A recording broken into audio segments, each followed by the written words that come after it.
खबर शामिल करते हैं पाकपतन से, जहां एबीसी न्यूज के deputy bureau chief Mohsin Ali की रिपोर्ट के मुताबिक आरिफ वाला शादी वाले घर सफे मातम बिछाने वाला मरकजी मुलजिम गिरफ्तार।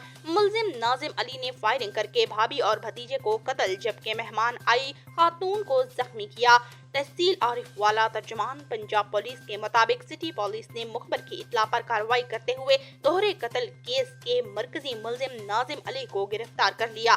मुलजिम नाजिम अली ने रिश्ते के तनाज़े पर शादी वाले घर में फायरिंग करके भाभी फिरदौस आजम, भतीजे अली शान को कत्ल जबकि मेहमान आई खातून अलीजा को जख्मी किया था।